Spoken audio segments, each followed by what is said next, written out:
Hello and welcome to Cornwall. My name's Andy Paramore and this is Andy's Cornish Creations. I'm going to gather up some wood. There you go. And I'm going to glue it all together to make a solid board. I'm not showing the whole gluing process, we've done it all before. But here it is the next day, having glued it together. I'm going to be making a platter out of it, it's not very thick, and I'm just running it through the thicknesser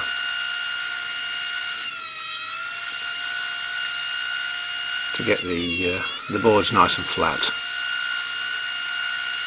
I put some little clamps and some pieces of wood at the side, because it's right on the edge, it's right on the limit of the width, and I was having a bit of trouble with it jamming, so that's what they were for. Now I'm going to glue a base to it, just to give it a little bit of extra depth, and also with the base on, you'll be able to get your fingers underneath the board when you need to pick it up, instead of struggling to get underneath it. And this is a piece of a decent quality plywood with a sort of an oak finish on it. It's off some oak flooring, so it's got about a 5mm thickness of the laminate, oak laminate on the surface, so it's quite nice stuff. Here I put some weights on to weight it down, and again leave it till the next day.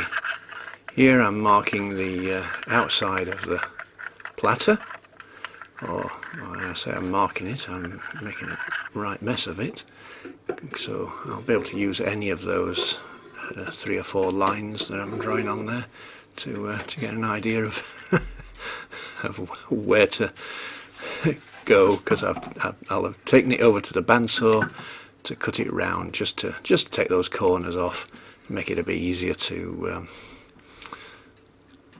turn. And obviously I couldn't take the corners off the base, that's just square, but that'll not be a problem. Here I've got the hot glue gun, and I'm hot gluing it to a glue block, and it gives it quite a good grip, and I can't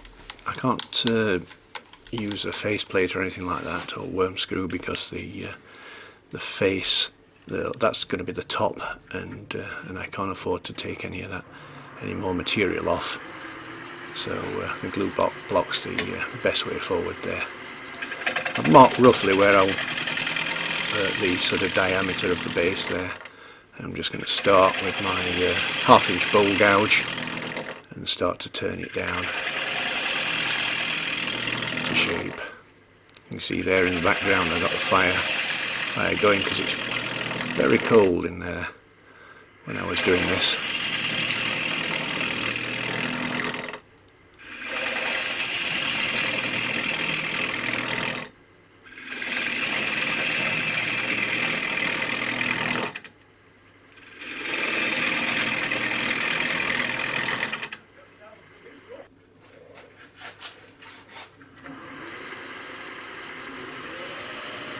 Turning about 500 revs.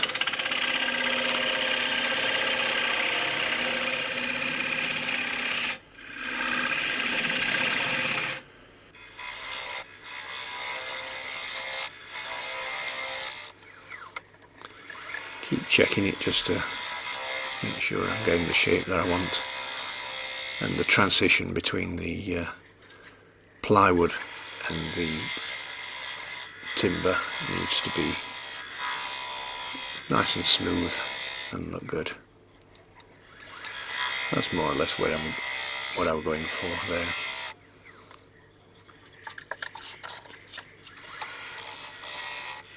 Now I'm working on the edge, and I'll round over the edge a bit, so that it feels nice when you're picking it up. I'm still using the 1/2 inch bowl gouge.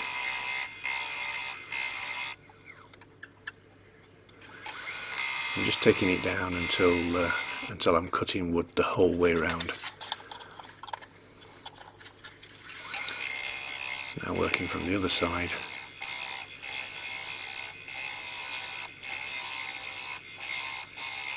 Just getting a nice shape to that edge.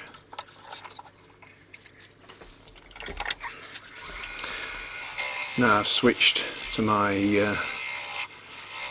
round negative rake scraper. It's an inch wide one, just to get a nice smooth finish on it, nice even smooth finish on it, and cut down on a lot of the sanding.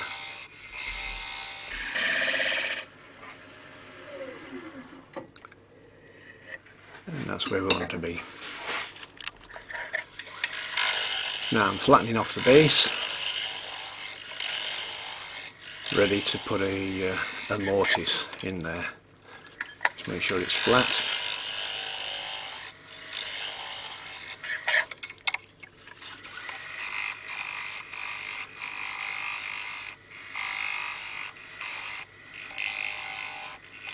Just finishing off that edge again.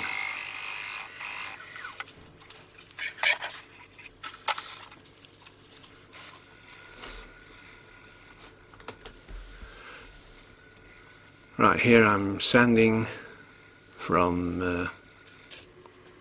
120 to 400.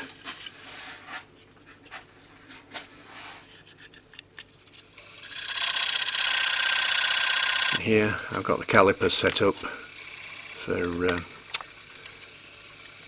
for my chuck. And I've got a mortise chisel there just to take out the mortise.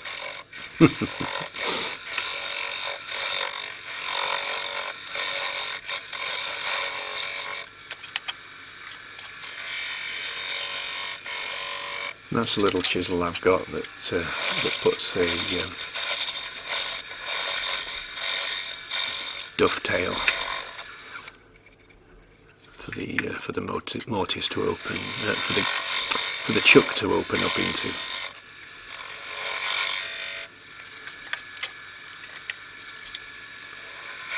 Putting 3 lines in, but when I look at it here, because of the different layers of wood in the ply, it's a bit untidy, so I'm just going down to another layer to see if I can get a better finish on it, which I'm getting there. I'm quite happy with that, so that's fine. And then put the lines back in. It's much better this time. Again, I'll sand, turn the speed down to about 200, sand from 120 to 400.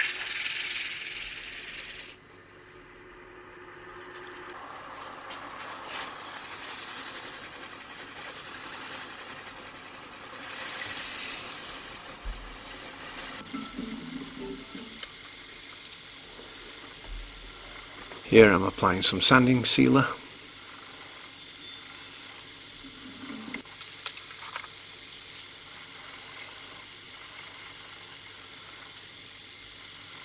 Then a Scotch Brite pad just to denib it, and then applying the abrasive paste.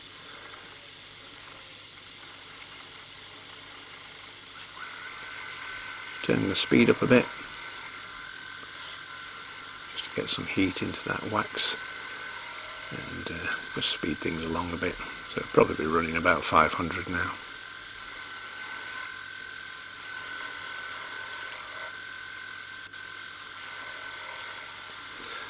Just buff off any excess abrasive paste.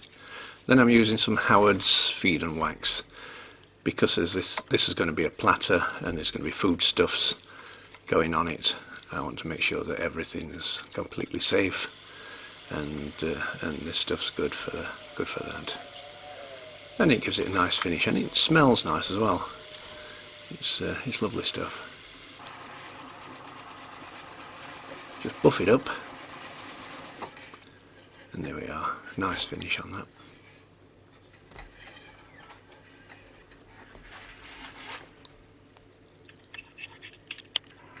Okay, I've turned it round, put it on the chuck, and I missed a little bit of footage at the beginning here, but I worked out where there's a glass dome going to be fitted onto this,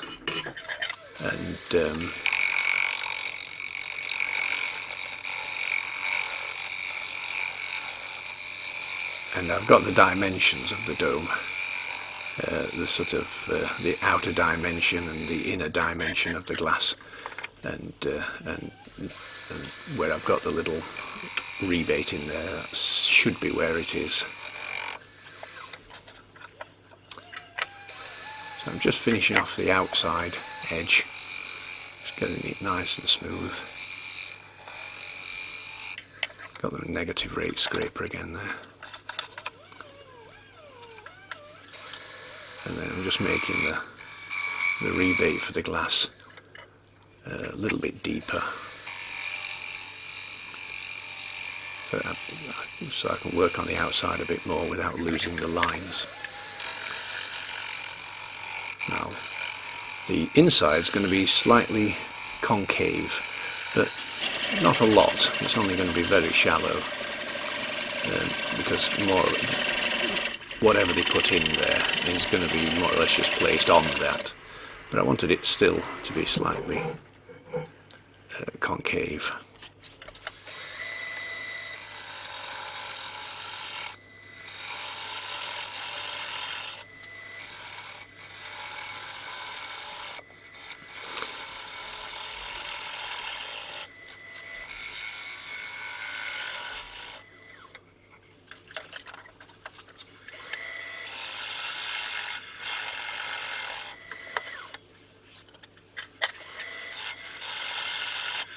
Still using the 1/2 inch bowl gouge.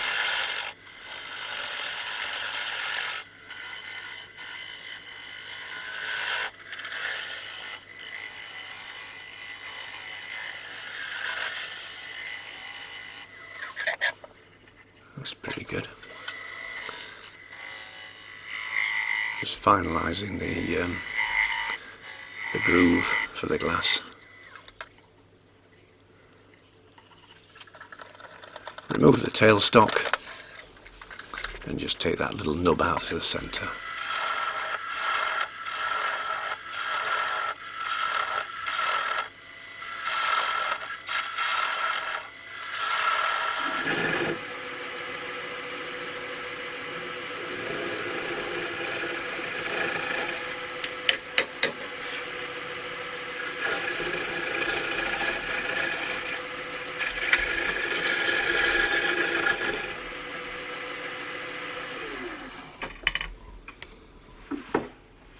Okay, I'm using the drill with a 2-inch abrasive disc on there.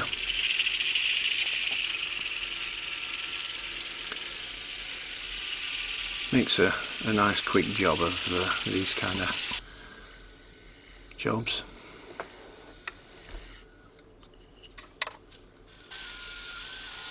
And there I'll go from a 120 grit disc down to a 400. Just give it a wipe down, and again apply sanding sealer all over there. The noise you can hear in the background, of course, is the rain.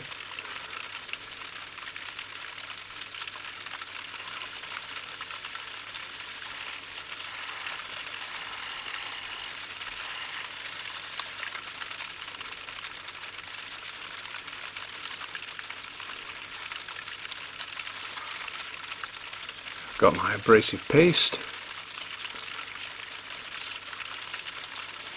work it in,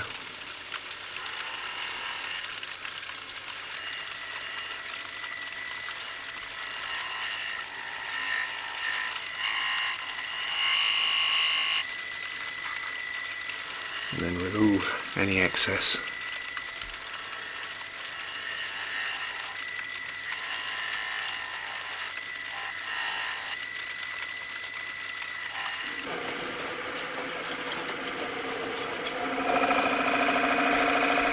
And just after this I use Howard's feed and wax, but I don't know how, but I missed the footage of applying that. But anyway, that's it. Looking nice. I'll hand you over to me.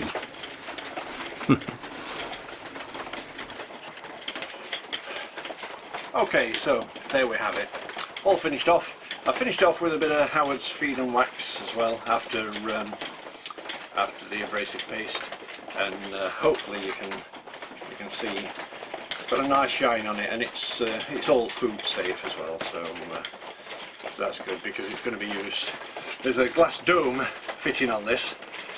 I haven't got the dome, so until I deliver it, I don't know whether it's going to fit, but I've got the measurement, so hopefully it will fit. But I'll take a few pictures of the finished with the dome on it. So there you go. I'm going to leave that on the bottom, because if I do have to make any adjustments, I can just pop it back on the lathe, nice and easy.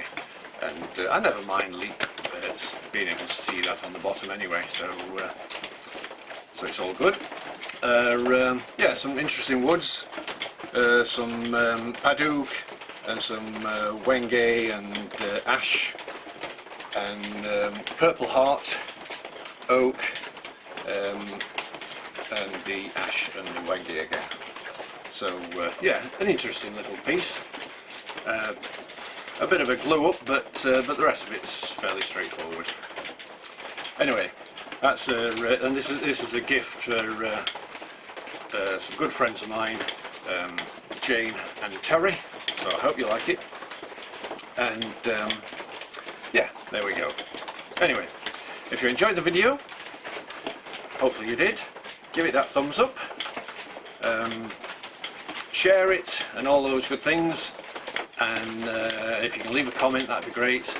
I do get around to answering all the comments eventually, and yeah, so as you can hear, the pitter-patter of rain on the roof. It's raining again here in Cornwall. It's quite cold as well. But anyway, this is my name's Andy Paramore. This is Andy's Cornish Creations, and I'll see you on the next one. Bye bye.